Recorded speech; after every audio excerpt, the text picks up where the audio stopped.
जय धन्वंतरी। मैं डॉक्टर सोनाली आयु प्रेप में आप सबका स्वागत करती हूँ। आज का टॉपिक है कम्पिलक, जो कि एक साधारण रस का द्रव्य है। वैसे यह वानस्पतिक द्रव्य यानी कि उद्भिद द्रव्य है। इस टॉपिक का समावेश द्रव्य गुण में भी होता है। द्रव्य गुण में रसपंचक, पर्याय, वानस्पतिक वर्णन आदि का ध्यान रखना है, जबकि रसशास्त्र के अंतर्गत इसका शोधन, मारण, उत्पत्ति स्थान, मात्रा, अनुपान आदि को ध्यान में रखना है।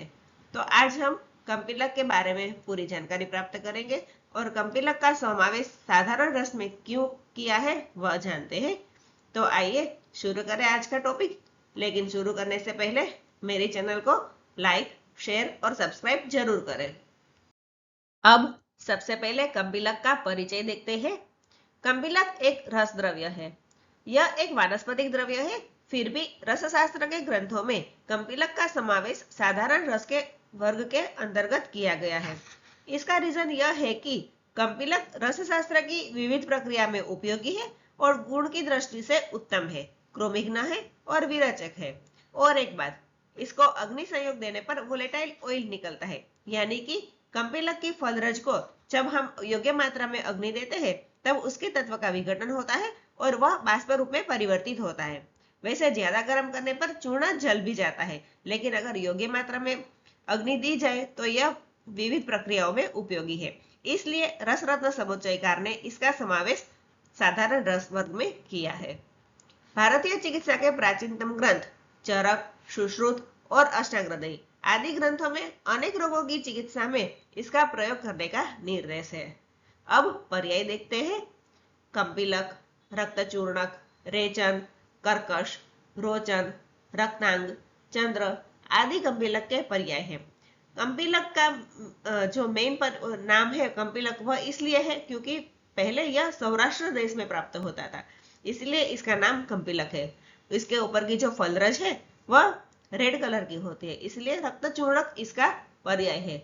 और इसका मुख्य कर्म विरेचन है, इसलिए रेचन इसका पर्याय है। फलरज कर्कश होती है, रुक्ष होती है, इसलिए कर्कश भी इसका पर्याय है। रक्तांग और रोचन भी आप इसी तरह से समझ सकते हो। अब प्राप्ति स्थान देखते हैं। हिमालय, पूर्वी बंगाल, कर्नाटक, मालाबार, मद्रास आदि जगह पर अब कम्पिलक प्राप्त होने लगता है। केरल इसका मुख्य प्राप्ति स्थान है। वैसे पहले के जमाने में कम्पिलक सिर्फ सौराष्ट्र देश में होता था। अगर विदेश की बात करें तो बर्मा, चीन, अफ्रीका, ऑस्ट्रेलिया, सिंगापुर, मलाया आदि जगह पर कम्पिलक प्राप्त होता है। अब कम्पिलक का वानस्पतिक वर्णन देखते हैं। इसे मंकी फेस ट्री भी कहा जाता है। कम्पिलक का वृक्ष 25 फीट से लेकर 30 फीट तक ऊंचा होता है। इसकी पत्तियां 3 इंच से लेकर 4 इंच लंबगोल एवं ऊपर की तरफ से चमकदार होती है, जबकि नीचे का भाग फीका रहता है। वर्षा ऋतु के अंत में पुष्प लगता है एवं शीत ऋतु में फल लगते हैं। फूल छोटे एवं गुच्छों के रूप में होते हैं। कम्पिलक का फल छोटे बेर या मटर की साइज का होता है और 3 कोष्ठ वाले रहते हैं, जो वसंत के प्रारंभ में पकते हैं। फल के छिलके के ऊपर रक्तवर्ण का चमकीला और महीन रजकण चिपका हुआ रहता है। अगर आप ये फिगर में देखें तो ये जो पूरा फल है उसके ऊपर यहाँ पे रज दिख रही है, यही फल रज है। फल पक जाने पर इसे तोड़कर सुखा लेते हैं और सूखने पर छिलकों को रगड़कर यह रजकण प्राप्त किया जाता है। इसे ही कम्पिलक कहा जाता है। अगर आप कम्पिलक का वानस्पतिक वर्णन पूरा देखना चाहो तो मैंने एक शॉर्ट्स भी अपलोड की है, जिसमें आप देख सकते हो। अब रसशास्त्र की दृष्टि से जानने वाला मेन पॉइंट कम्पिलक के ग्राह्य लक्षण देखते हैं। रस रत्न समुच्चयकार ने कम्पिलक के ग्राह्य लक्षण बताते हुए कहा है कि इष्टिका चूर्ण संकाशश्च चंद्रिकाढ्यो अतिरेचनाः सौराष्ट्र देशोचोत्पन्नः स ही कम्पिलक स्मृतः, अर्थात ईंट के चूर्ण जैसे लाल रंग वाला, चमकीला, जो रेचन करने वाला हो और सौराष्ट्र देश में उत्पन्न होता हो, वही कम्पिलक श्रेष्ठ है और उसी का हमें ग्रहण करना चाहिए। कम्पिलक के कोई प्रकार रसशास्त्र में नहीं बताए गए हैं। और एक इंपॉर्टेंट पॉइंट जो आपको ध्यान रखना है, कम्पिलक वनस्पति जन्य द्रव्य है, फिर भी साधारण रस में स्थान मिला है। इसका रीजन मैंने आपको आगे बता दिया है। और यह क्रोमिग्न तथा विरेचक औषधि है। अब हमने जो कम्पिलक ग्रहण किया है या खरीदा है वह प्रयोग करने योग्य है या नहीं, यह जानने के लिए कम्पिलक की परीक्षा देखते हैं। यह ठंडे जल में अविलय होता है, जबकि गर्म जल में अति अल्प विलय घुलनशील होता है और क्षार में विलय होता है।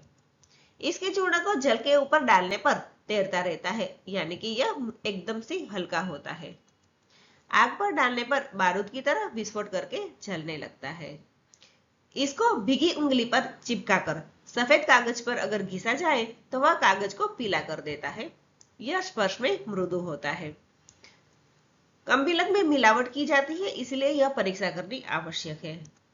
फलरज होने के कारण कम्पिलक में किसी प्रकार की अशुद्धि नहीं रहती और यह स्पर्श में मृदु एवं अत्यंत लघु होता है। लेकिन व्यापारी लोग अधिक मुनाफा कमाने के लिए इसमें ईंट का चूर्ण मिलाकर इसे बेचते हैं। इसीलिए मिलावटी कम्पिलक स्पर्श में कठिन होता है, रुक्ष होता है, भारी होता है। इसी के द्वारा हम कम्पिलक सही है या नहीं इसकी परीक्षा कर सकते हैं। साधारण रस के शोधन एवं मारण वाले वीडियो में हम कम्पिलक का शोधन देख चुके हैं। फिर भी रस तरंगिणी के आधार पर एक बार फिर से हम कम्पिलक का शोधन देखते हैं। सबसे पहले कम्पिलक चूर्ण को जल में भिगोना है। अब जल में भिगोने से जो अशुद्धियां है वह नीचे बैठ जाती है और कम्पिलक फलरज वाला जल है वह ऊपर रहता है। अब इस जल को हमें अलग कर लेना है। इस कारण अशुद्धि अलग हो जाएगी और एक पात्र में कम्पिलक चूर्ण वाला जल रह जाएगा। अब इस जल को महीन कपड़े से छान लेना है, जिस कारण कम्पिलक चूर्ण है वो कपड़े में रह जाएगा और जल निकल जाएगा। अब ये जो भिगा हुआ कम्पिलक चूर्ण है उसको धूप में या फिर छाया में सुखाने से कम्पिलक का शोधन हो जाता है। वासवराज्यम नामक ग्रंथ में और एक शोधन विधि कही गई है। उसमें कहा है कि कम्पिलक को हरितकी स्वरस युक्त दोला यंत्र में स्वेदन करने से यह शुद्ध होता है। यहाँ पर आपको एक खास ध्यान रखना है, कम्पिलक को ज्यादा अग्नि नहीं दे जानी चाहिए, इसीलिए मंदाग्नि पर ही पाक करना है। ज्यादा अग्नि देने पर यह जल जाता है।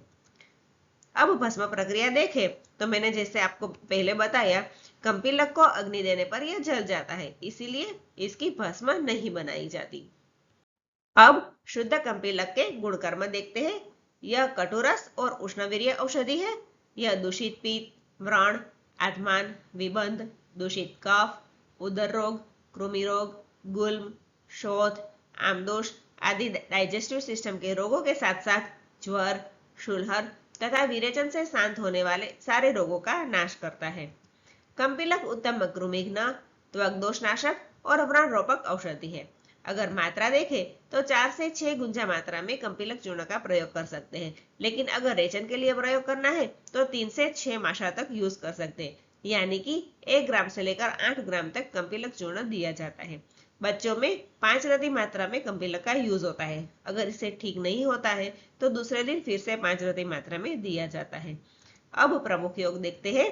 कम्पिलक मलहर, कृमिघातिनी गुटिका, त्रिफलादी धृत, पटोलादी चूर्ण, बिंदु धृत आदि योगों में कम्पिलक चूर्ण का यूज होता है। अब अंत में केमिकल कंपोजिशन देखते हैं। इसमें मेनली रोलेटिन नाम का येलो क्रिस्टलाइन सब्सटेंस रहता है। इसके अलावा रेड येलो कलर के रेजिन्स रहते हैं। वोलेटाइल ऑयल्स, सुगर और टेनिन रहता है तथा बहुत ही लो क्वांटिटी में ऑक्जेलिक एसिड और साइट्रिक एसिड रहते हैं। तो यह है कम्पिलक का पूरा वर्णन। तो कैसा लगा मेरा यह वीडियो? अगर पसंद आया हो तो लाइक करें, अपने फ्रेंड्स के साथ शेयर करें और मेरी चैनल को सब्सक्राइब करके बेल आइकॉन प्रेस करें ताकि मेरे नए वीडियो आप तक जल्द से जल्द पहुंचे। अगर कोई सुझाव है तो कमेंट बॉक्स में लिख सकते हो। मिलते हैं नेक्स्ट वीडियो में। Thank you so much. Stay safe, stay healthy and keep learning.